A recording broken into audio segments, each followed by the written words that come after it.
Hello students, excuse me.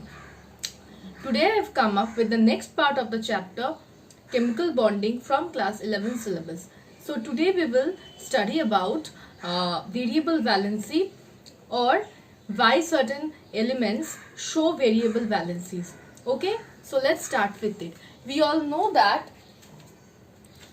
phosphorus, sulfur, iodine, they will show variable valencies. Means you have learned that phosphorus show valencies 3 as well as 5. Sulfur shows valency 2, 4 and 6. Iodine will show valency 1, 3, 5 and 7. So, why these elements show a range of valencies? Why? We will know about that today. And what is known as maximum covalency, we will know about that also. So, let's start with it.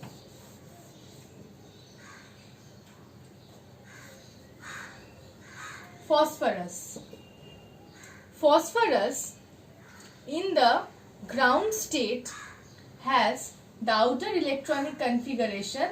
We will just consider the last shell, okay? So 3s, 3p, and since this is not a transition element, so a vacant 3d orbital is also present, okay? 5 vacant 3d orbitals are present. So, this is the ground state of phosphorus, okay? 3s2, 3p3. This is the ground state of phosphorus. So, see, in the ground state of phosphorus, there are 3 unpaired electrons.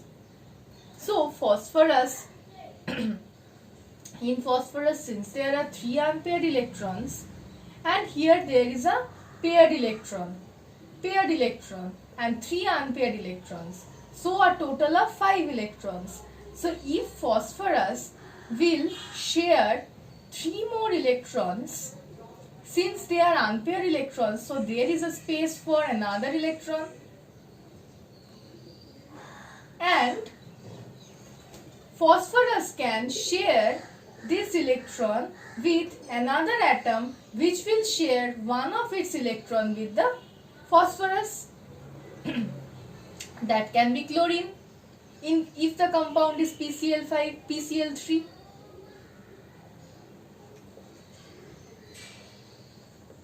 If chlorine shares 3 of its electrons with the 3 unpaired electrons of phosphorus at the ground state, then the compound formed is PCl3.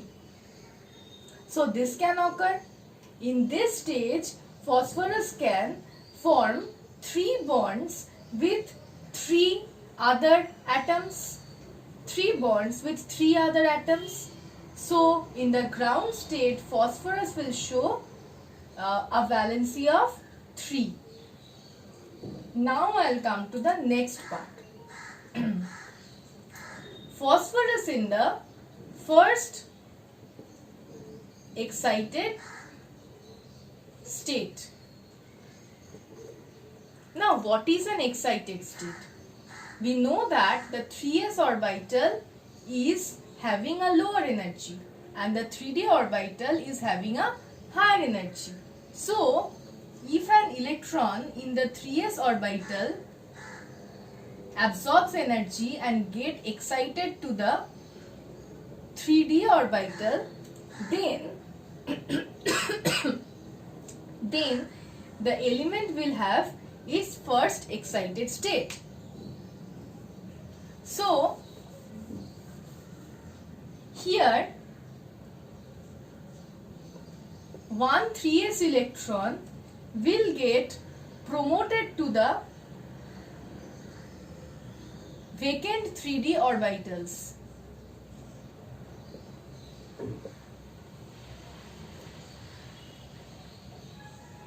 It was paired, so one of the electrons will get promoted to the 3d orbitals.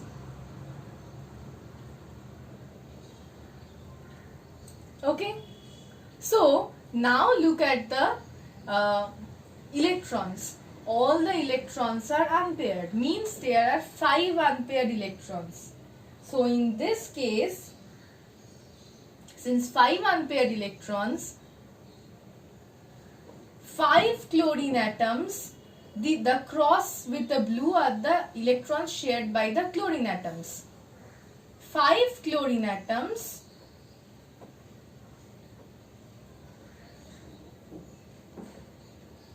can share one of their electrons with the 5 unpaired electrons of phosphorus. If this is the case, then PCl5 is formed. Okay. So this is how, and this will show a valency of 5.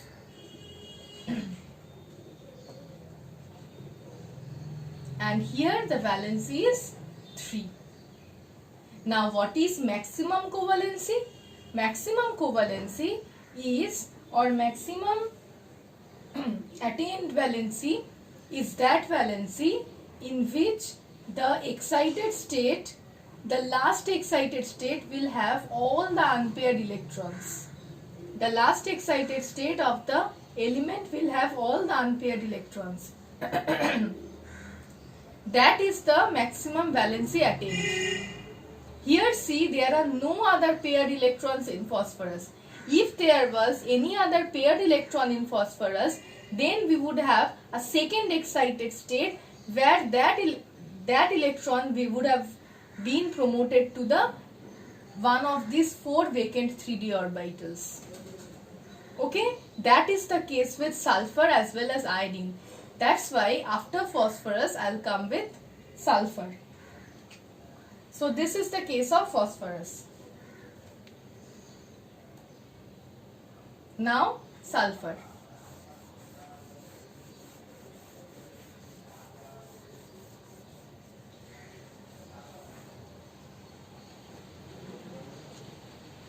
Sulfur in the ground state. 3s, 3p and vacant 3d. 3s will have 2 electrons, 3p will have 4 electrons. Okay, so there are 2 unpaired electrons present. So in this case, these 2 unpaired electrons can be paired, and so in this case, in the ground state, sulfur can form 2 bonds, and hence the valency is 2 here. Now sulfur in first excited state.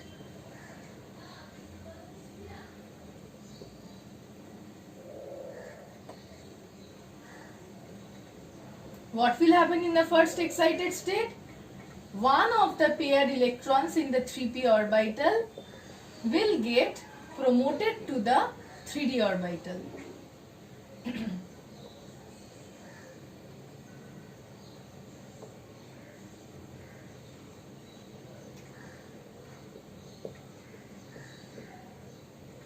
See, now there are how many unpaired electrons? 4. 1, 2, 3, 4. So, these 4 unpaired electrons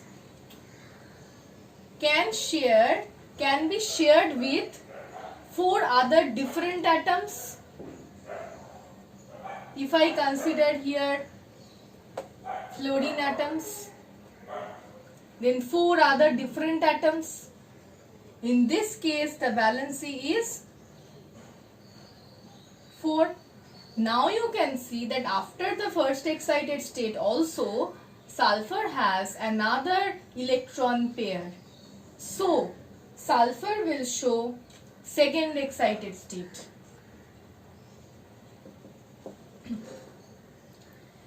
another electron from the 3s orbital will get promoted to the 3d orbital. And this is having now one electron. 3p orbital will have one electron each. 3d will have. Now look at this. There are 1, 2, 3, 4, 5, 6. 6 unpaired electrons. So 6 unpaired electrons can be shared with 6 other different atoms. If I consider here to be fluorine. See here I am giving this arrow. This is not electron arrow, okay? This arrow is just to show that fluorine is sharing one electron with the sulfur.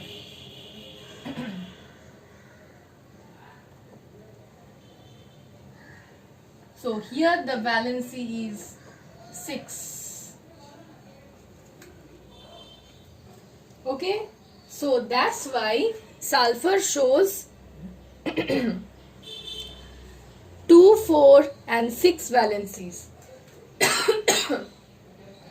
And the maximum covalency of sulfur is 6. See, in this state only there are all unpaired electrons present. So this is the maximum covalency of sulfur, 6. Now I'll come to iodine.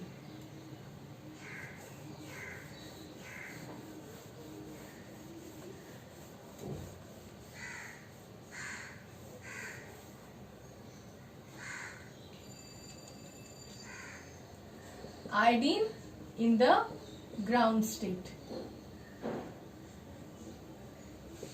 5s2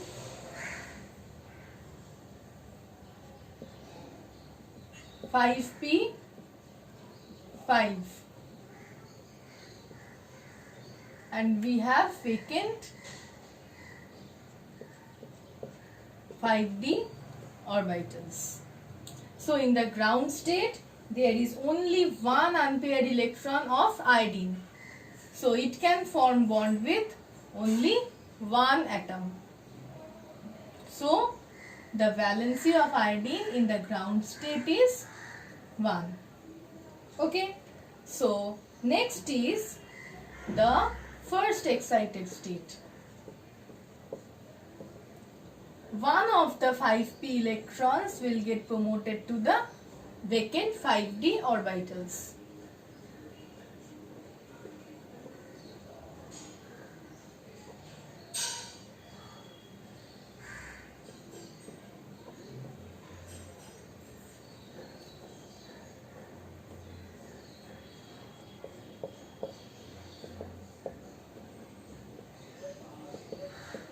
So look at this. There are 1, 2, 3 unpaired electrons.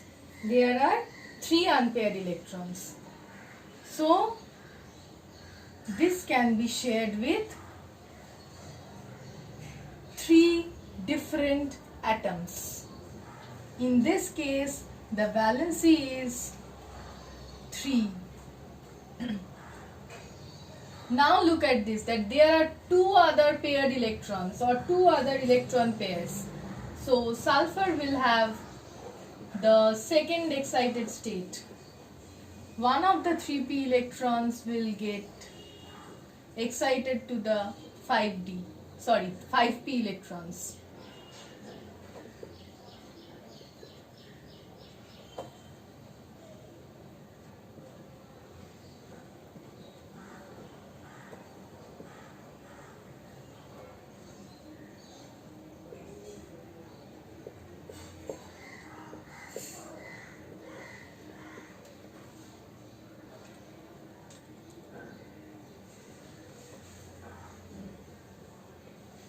So in this case there are 5 unpaired electrons of iodine, and so it can be shared with 5 different atoms. So in the second excited state, iodine can form 5 bonds. So the valency of iodine in the second excited state is 5. Now see, there is 1 electron pair left. So iodine will have third excited state also. One of these 5 s electrons will get promoted to the 5d, third excited state.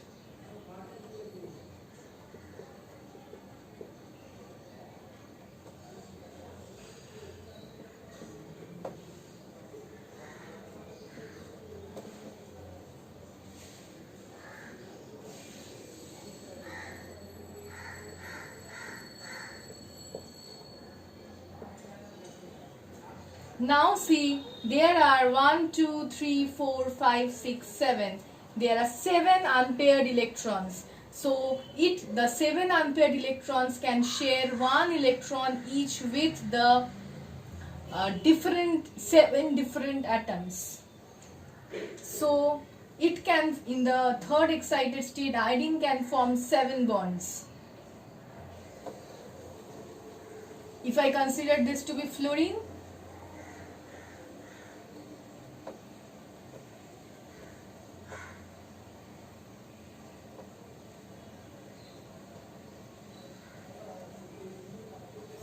in IF7, fluorine in IF7, then here the valency is 7. So that's why the maximum covalency of iodine is 7, where there were all 7 unpaired electrons present. Okay, so this is how variable valency appears, or variable valency in certain elements occurs. Now there are certain deviations from the octet rule. What did the octet rule state? The octet rule states that in covalent bonding, both the atoms, or all the atoms, after sharing electrons, all should have 8 electrons in their outermost shell. And if they are having 8 electrons, then they will be stable. But there are certain deviations from the octet rule. What are the deviations? One of the deviations is the incomplete octet of the central atom. Now remember that we all know that the alkali metals, they are having less than 4 electrons in their outermost shell. Alkali metals and alkaline earth metals, group 1, 2, they are having, as well as group 13, they are having less than 4 electrons in their outermost shell. So they cannot form covalent bond. They generally form ionic bond. We have learned till this.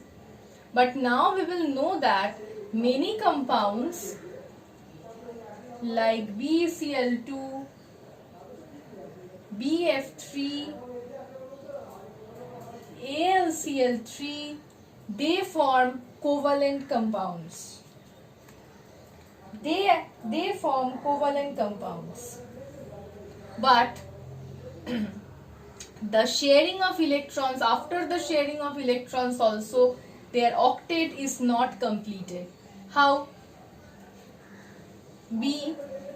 Beryllium,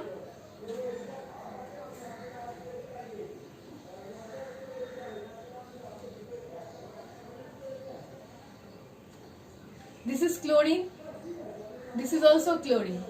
Chlorine has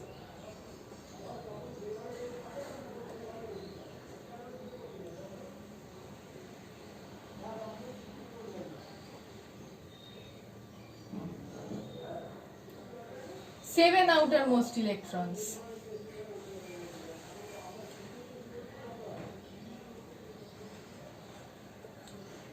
And beryllium has 2 outermost electrons. Now look at this. Both the chlorines, they will share 1 electron each with the beryllium. 1 electron each with the beryllium. Beryllium will share its outermost 2 electrons, one each with each of the 2 chlorine atoms. So chlorine will get 1, 2, 3, 4, 5, 6, 7, 8. 8 electrons. This chlorine also will get 8 electrons. So in both the chlorines, the octet is completed. But look at beryllium. Beryllium is having 1, 2, 3, 4. 4 electrons. So the octet is not completed in beryllium. This is the deviation from the octet rule. Another example of this is BF3, boron.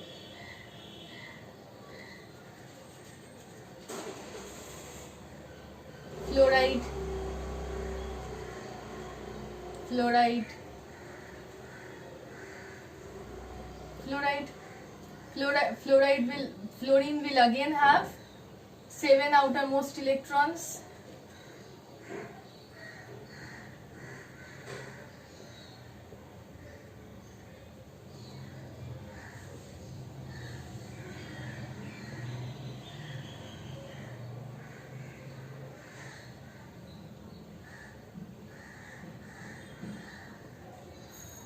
And boron, you know, has 3 outermost electrons.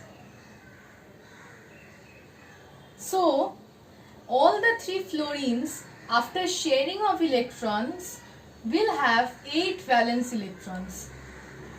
See, 1, 2, 3, 4, 5, 6, 7, 8. 1, 2, 3, 4, 5, 6, 7, 8. But look at boron. Boron is having 1, 2, 3, 4, 5, 6.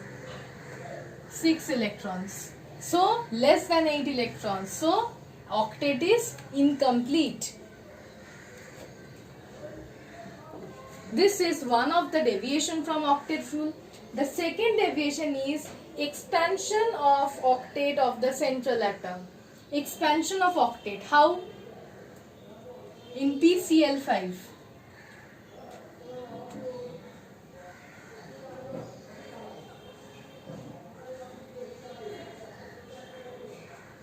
Phosphorus in PCl5. 1 chlorine, second chlorine, third chlorine, fourth chlorine, and fifth chlorine. These are the chlorine. Okay, chlorine has how many? 1, 2, 3, 4, 5, 6 and 7. 1, 2, 3, 4, 5, 6 and 7. 1, 2, 3, 4, 5, 6, 7. 1, 2, 3, 4, 5, 6, 7. 1, 2, 3, 4, 5, 6, 7. And phosphorus in PCl5 has 5 unpaired electrons. Okay. Now see, phosphorus is having 5 unpaired electrons. Now after this, if you count the number of electrons of chlorine, 1, 2, 3, 4, 5, 6, 7, 8. All the chlorines will have 8 valence electron. But look at phosphorus. 1, 2, 3, 4, 5, 6, 7, 8, 9, 10. Phosphorus is having 10 electrons after the covalent bonding. So here 10 means greater than 8, expansion of octet takes place. Same case happens in case of SF6. In SF6, all the fluorines have 8 electrons, but sulfur has 12 electrons. In IF7, all the fluorines have 8 electrons, but iodine has 14 electrons. So here expansion of octet takes place. So this is deviation from the octet rule. Another deviation is the odd number of electron, means the odd electron molecules. There are many molecules which are in which the bonding takes, in which the bond is formed by odd number of electrons, mainly 3 electrons. Like in NO, bond is formed by 3 electrons. Generally we have 2 electron covalent bonds, but bond is formed by 3 electrons. In case of NO2 also, in case of NO2 also,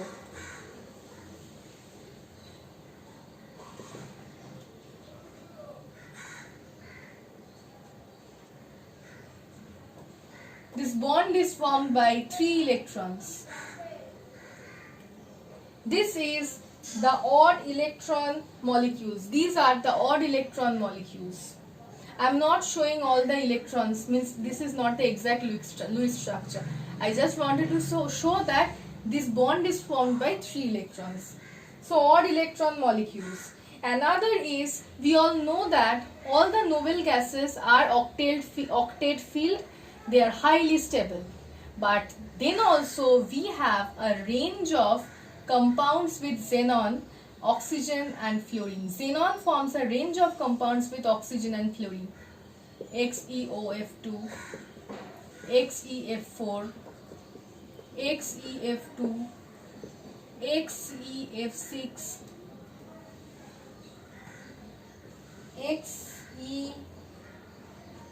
XeOF4. Krypton also forms a fluoride, KrF2. So these noble gases should have complete octet. They has complete octet. They should not be forming compounds. But still xenon forms a number of compounds with oxygen and fluorine. Another part is, all the covalent molecules have a particular shape, structure. But shapes of the covalent molecules cannot be determined by the octet rule. Another deviation of octet rule is that it cannot explain the relative stability of the molecules with respect to the energies. I have told you that higher energy means they are least stable, lower energy means they are highly stable. But this type of things cannot be explained with the help of the octet rule. So these are the deviations from the octet rule. The deviations from the octet rule are explained by the Sidgwick's rules, by the Fajans rules. All these Fajans rules and all we will come in the next video. Okay, so this is all about the variable covalency. Okay, so basically in the next video we will come to the explanations of the deviations from octet rule. Okay, so thank you.